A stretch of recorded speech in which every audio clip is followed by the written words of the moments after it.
I drove straight home from the shop, didn't even take off my boots, just collapsed into the chair by the kitchen window and sat there till the sun started creeping in. My coffee machine clicked on at 6, like it did every morning, and that's when it hit me. This didn't come out of nowhere. It started a week earlier, Sunday dinner, Dad's house. We were all crammed around their oak table, the one he's had since before I was born. Roast beef, mashed potatoes, those green beans Mom always overcooked. She passed them down the line and said, like it was nothing, "Brian's between jobs again." I didn't look up. I just kept buttering my roll. Then Dad cleared his throat, his way of saying, "Listen up, this part matters." "We thought maybe he could help you out at the wood shop for a bit," Mom added, smiling like she'd just offered me a favor instead of a hand grenade. I looked across the table. Brian was slouched in his chair, sipping a beer like he'd already moved in. "No," I said. Just that, calm, direct. Mom blinked like I'd slapped her. "He's your brother." "I've got a high-stakes job due in 2 weeks," I said, setting my fork down. "I don't have time to train anyone right now." Dad leaned forward. "It's just woodwork, son. He can sand. You act like this stuff's brain surgery." "It's not," I said, "but it's mine. And I've got a system." Brian chuckled, that low fake laugh he does when he's pissed.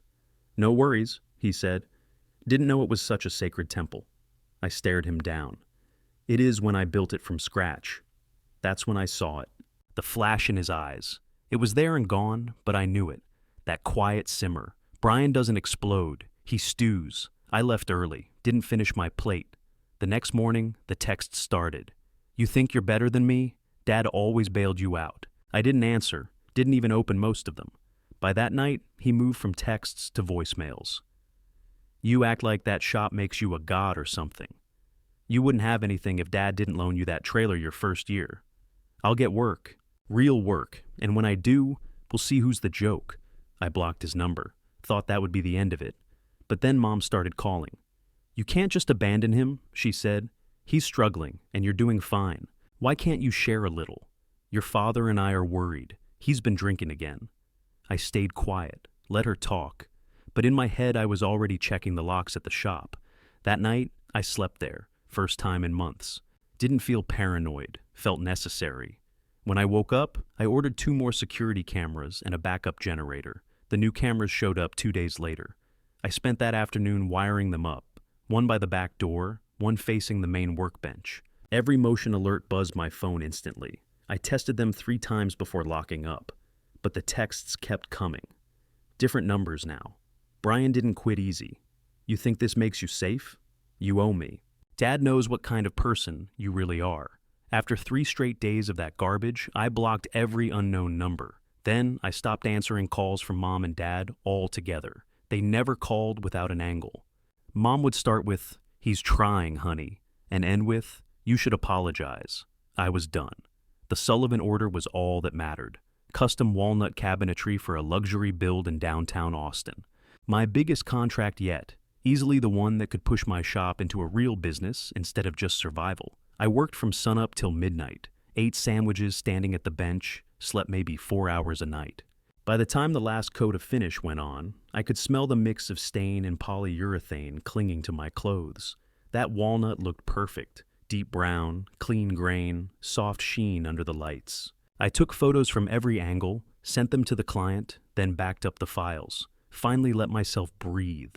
The clock read 11:43 p.m. I folded the drop cloths, shut off the compressors, and collapsed onto the cot in my office. When the security alert went off, I didn't even check the time, just the tone, the one that wasn't a false motion trigger, the real one. I jumped up, grabbed the bat by the door, and ran to the monitors.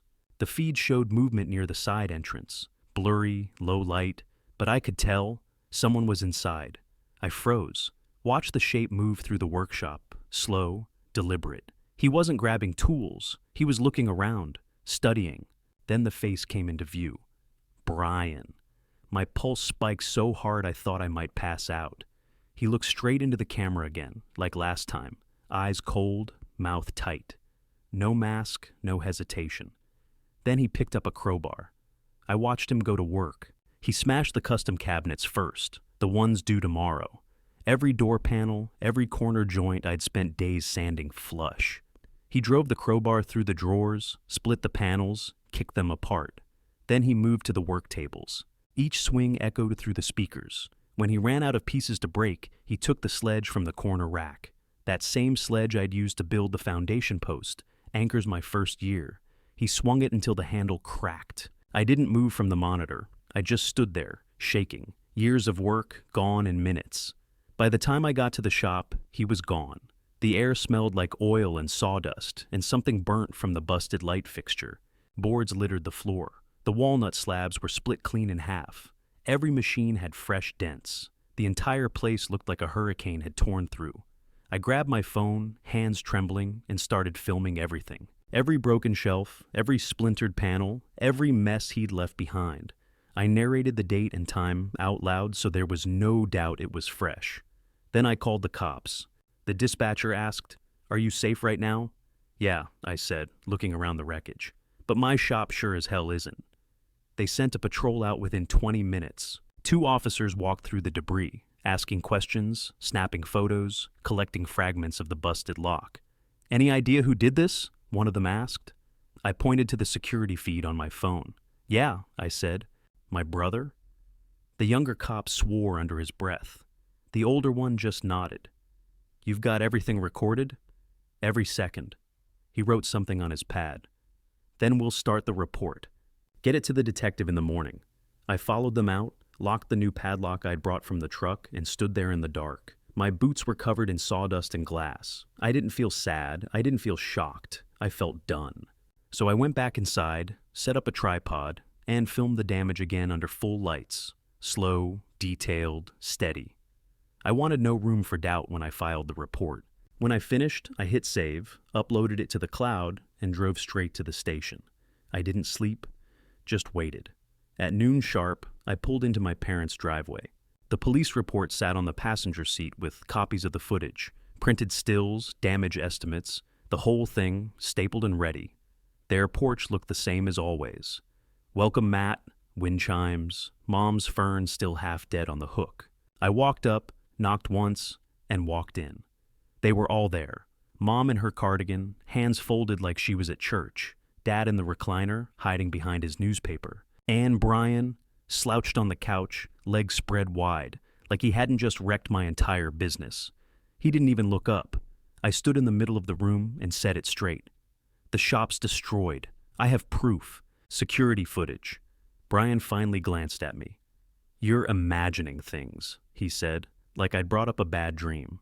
I didn't say a word. Just walked over to the TV, pulled up the footage on my phone, and hit cast. There it was, big screen, high def.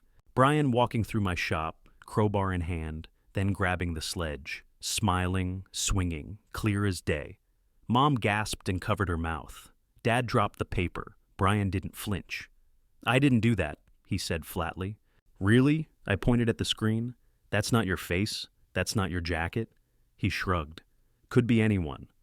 "Cut the crap," I said. "You wrecked every piece of that job. It's all on tape." Mom stood up, stepped between us.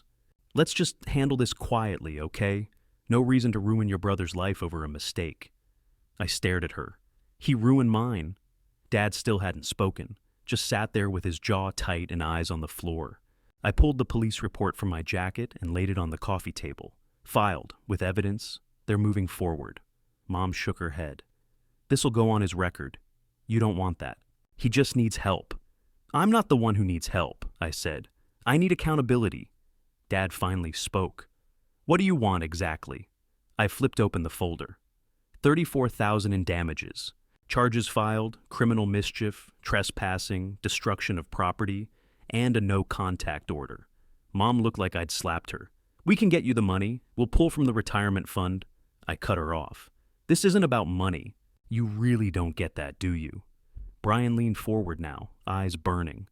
"You think you're some big shot now, huh? Mr. Business Owner, acting like you're better than everybody." "No," I said. "I just don't trash people's lives when I feel sorry for myself." He stood up fast. "You know what? I'm glad I did it. Every second. I wanted you to feel what it's like to lose something." I didn't move. "You've always had everything handed to you," he snapped. "Dad bailed you out. Mom coddled you, and you walk around like you built the world with your own hands." "I did," I said. "You were too lazy to show up and watch." He took a step toward me, chest puffed, but I didn't back down. "I could have pressed more charges," I said. "Could have had you arrested on the spot."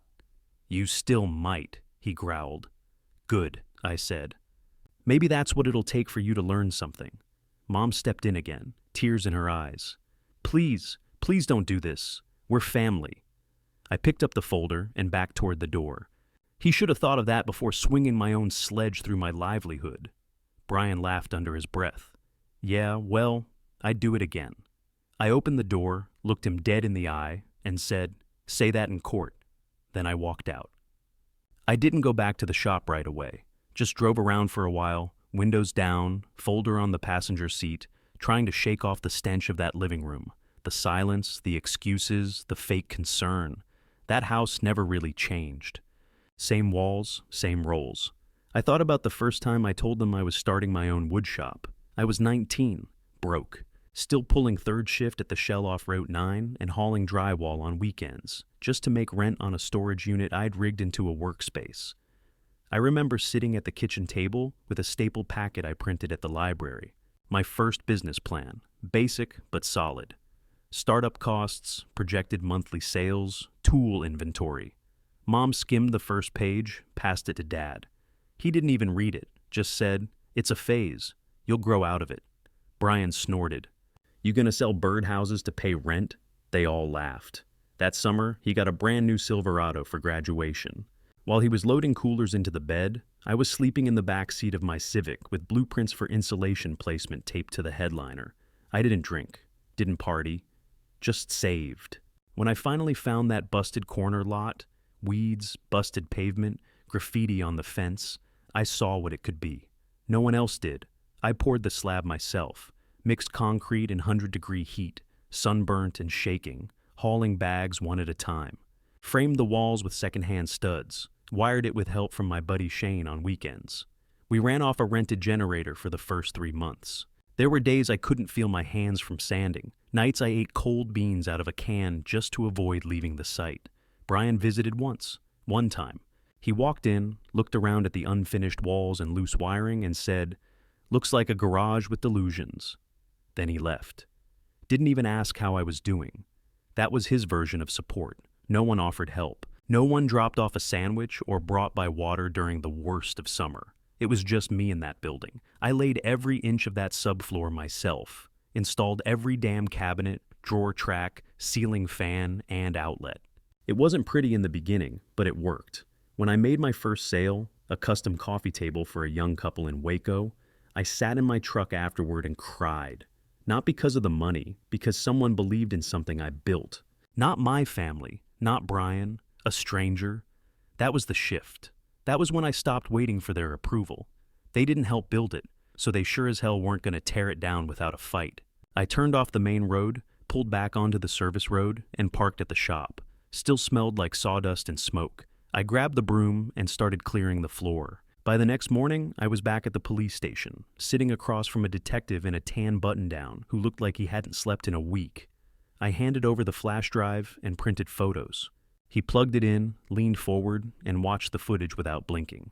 After 2 minutes, he leaned back and said, "This guy didn't just want to mess with your shop. He wanted to hurt you personally." I nodded once.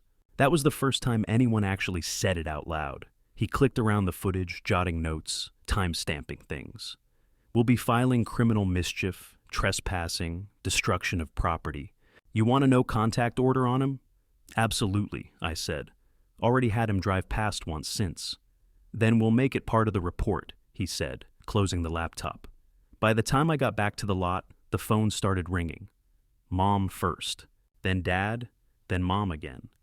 "You're really going through with this? We raised you better than to take your brother to court. He needs help, not handcuffs." I didn't answer. Let it all go to voicemail. If they wanted to talk about helping, they should have started years ago. Funny thing though, while my own family tried guilting me into silence, people I barely knew stepped up without me asking. Frank, my old boss from the lumberyard, showed up on a Tuesday morning in his beat-up Ram. "Heard what happened," he said, dropping the tailgate. "Brought you some boards. It's not walnut, but it's straight and dry." His son, Logan, barely 19, fresh out of trade school, offered to volunteer weekends. "I can't build cabinetry yet," he said, "but I can sweep floors and carry plywood." Even the Sullivan project manager called. "We saw the footage. What that guy did was sick. Take your time on the rebuild. We're still going with you. We trust you." I sat down in my office that night, surrounded by torn insulation, busted cabinet faces, and garbage bags full of sawdust, and finally breathed for the first time in days. My family kept their distance, didn't visit, didn't offer anything useful, just more voicemails asking me to be the bigger person. Meanwhile, my community showed up without conditions. Then came court. Brian walked in wearing slacks and a button-up he probably hadn't worn since graduation. Hair combed, jaw clenched, fake humility all over his face. He barely looked at me. The prosecutor laid out everything: security footage, damage reports, tool replacement costs. They played the video in court, Brian holding my sledge like a trophy, then slamming it through a finished cabinet. People in the room gasped. Then it was Brian's turn. He stepped up, cleared his throat, and started in. I was under a lot of stress at the time, unemployed, pressured by family to get my life together. I felt overlooked, and I made a bad choice. I never meant to hurt anyone. I almost laughed out loud. The judge didn't buy it either. "You didn't mean to hurt anyone?" he asked. "Because it sure looked like you went out of your way to do damage." Brian tried again. It wasn't planned. I lost control in the moment. The judge stared at him for a second, then said, "You had a crowbar, then a sledgehammer. That's not a moment. That's a mission." Verdict: 200 hours of community service and full restitution. Payment plan locked in, no contact order extended. Brian didn't say a word on his way out, just glared at me, like I stole something from him. I walked out of that courthouse, called Frank, and said, "Let's start tomorrow." We started the next morning with 2 drills, 3 ladders, and a list. First priority: security. 10 new cameras, motion lights on every corner. A full perimeter alarm system wired straight to my phone. You so much as stepped inside the gate, I'd know. Insurance came through a week after the court date, 19.5. Not enough to cover the full loss, but enough to breathe. I mapped every dollar on paper. Repairs first. Walls, windows, door frames, then materials, then tools, just the essentials. No upgrades, no extras. Just rebuild, piece by piece. I moved back into the office, brought my cot, space heater, and a camping stove, slept with the breaker panel 3 feet from my head and a 2x4 wedged under the doorknob. Shane dropped by every night after his shift, showed up with food and didn't ask questions, just handed me a sandwich and got to work. "I'm not doing this for free," he said once. "You're gonna owe me beers till I retire." "Deal," I told him. Then came the knock. It was early, maybe 8 a.m., and I was out back moving a stack of MDF when I heard the gate clang. Thought it was the delivery truck. It wasn't. Mom had slipped in behind it. She stood at the edge of the lot like she didn't know what to do next. Cardigan, loafers, clutching her purse like I might throw her out. "You're not supposed to be here," I said, wiping my hands on my jeans. "I needed to talk to you," she said, "without lawyers, without court papers." I crossed my arms and waited. "You're being cruel," she said, voice shaking. "He's your brother." "No," I said. "He's your problem now." Her mouth opened, but nothing came out. "You came onto private property. That gate is posted." She stepped back, eyes wide like she couldn't believe I'd say it. "I'm documenting this," I told her, pulling my phone from my pocket. "Don't come back unless you want to answer to the court, too." I filmed her walking out. Date, time, everything. That same week, Brian drove past the lot. Twice. Slow, windows down, like he wanted to be seen. The first time, I noted it. The second, I reported it. The judge didn't hesitate. Added another condition to the no contact order. No drive-bys, no third-party messages, no showing up anywhere near my shop. He breaks that, he goes in. I posted the court update next to the shop entrance, laminated and bolted to the fence. No one misses it now. 2 weeks later, I got the call. Carver Construction. Bigger than Sullivan. Way bigger. Their project manager said, "We saw your work on the Sullivan site. Heard what happened too. We like how you handled it." They sent over specs the same day. Full custom cabinetry, all walnut and maple, double the scale of anything I'd done. I called Shane that night and said, "Hope you weren't enjoying your evenings because you're my full-time project manager now." He didn't even blink. "Been waiting for you to say that." We brought on 2 part-timers from the trade school. Young, hungry, respectful. They asked questions, stayed late, and didn't treat the job like a stepping stone.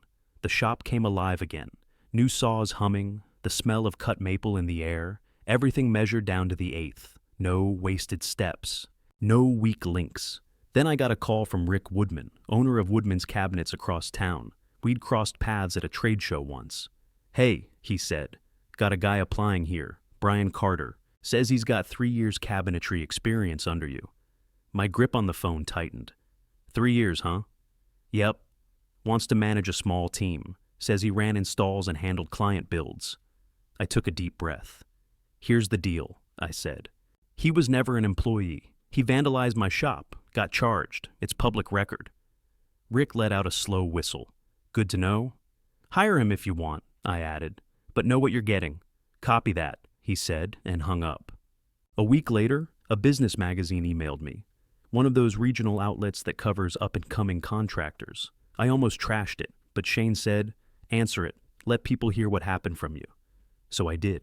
The article came out 2 weeks later. Crafting comeback. One man's rebuild after family sabotage. They included a photo of me in front of the new shop. No smile.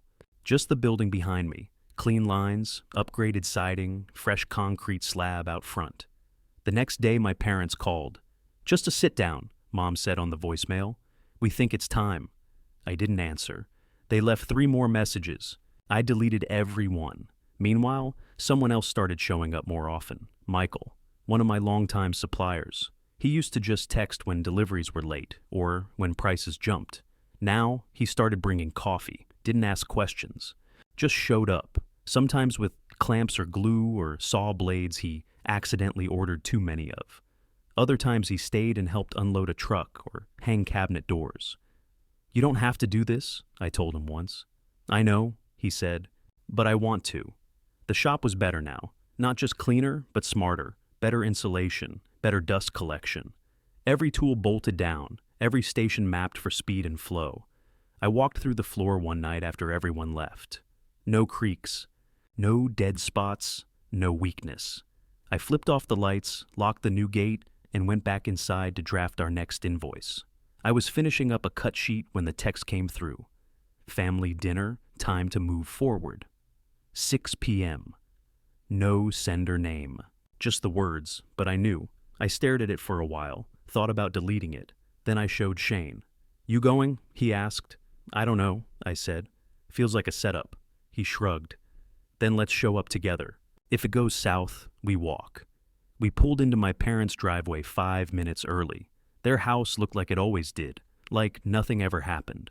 Porch light on, lawn too neat, screen door swinging in the breeze.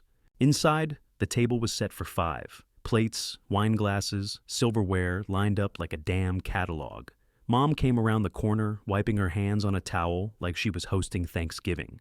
And there he was, Brian, standing by the oven, holding a casserole dish like a damn trophy. I stopped cold. "What the hell is this?" I said. Mom smiled like I'd just walked into a surprise party. "He's ready to apologize." Dad nodded like that fixed anything. I didn't move, just looked straight at her. "He's not supposed to be near me. That's the law." She waved her hand like that didn't matter. "It's just dinner. We're trying to heal." I looked at Shane. He didn't say a word, just stood behind me, arms crossed. Brian cleared his throat. "Look, man, I know things got out of hand. I was in a bad place. I let some things build up, and I acted out. I'm sorry." It sounded like he was reading off a script. I pulled the folder from my jacket, slid it across the table. "What's this?" Dad asked. Proof he's still violating the order. Inside were photos of Brian's car driving past my shop, time-stamped. Screenshots of fake Google reviews from accounts with no history, all posted within 2 hours of each other, all trashing my business. Mom's face dropped. Brian shrugged. "You're paranoid." Dad reached for the folder, then sighed and pulled out his checkbook. "How much to end this?" That hit harder than I expected. I looked at him. "You still don't get it. This isn't about cash. It's about respect." "You've made your point," he snapped. He's lost enough. Isn't that enough for you? No, I said. It's not. Because every time you sweep this under the rug, you tell him it's okay to keep doing it. Brian's face twisted. You think you're better than me. Always have. I shook my head. No, I just worked harder. That did it. He slammed the casserole down on the counter so hard the dish cracked. You're nothing without that shop. You think you're some success story, but you're still the same broke kid who couldn't hack it in college. I stood up. And you're still the guy standing in your parents' kitchen, begging for a shortcut. Shane opened the door behind me. We're done here, I said. Mom started to say something, but I didn't hear it. We left them shouting behind us. We didn't speak the whole ride back. Shane dropped me off at the shop, clapped my shoulder once, and said, You already won. Let it stay buried. He was right. 1 year later, the shop was triple the size. New build, steel frame, polished slab, natural light pouring in through overhead panels. I angled myself for max daylight. Every wall was reinforced, every corner sealed tight. 8 full-time contracts, 2 seasonal ones. Waiting list backed into next spring.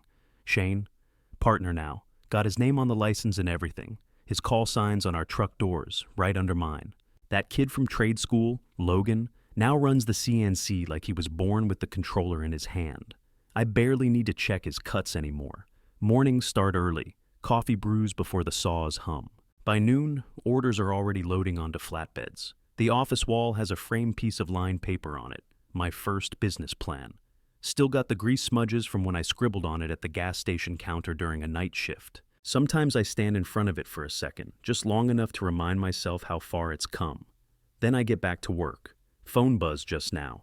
Text from Michael, dinner tonight. Celebrating the last loan payment, your table's reserved. He never misses a milestone. Brings donuts on payroll days, checks in when orders spike, shows up when I don't ask. Mom started showing up too. Not inside, just in the mornings, parked by the curb. Sometimes she brings coffee, leaves it on the gatepost, says nothing. One time I nodded, she nodded back. That was enough. Brian hasn't shown his face since the court date. Word is he's bagging fries at a fast food joint out by the highway. None of the trades around here will touch him. People in town know what happened, but they also know I didn't fold. They watch me rebuild.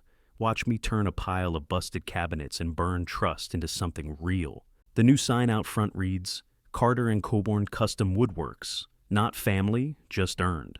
When people ask how I did it, I don't give some speech. I don't talk about loyalty or revenge or pain. I just say, piece by piece. Then I get back to it.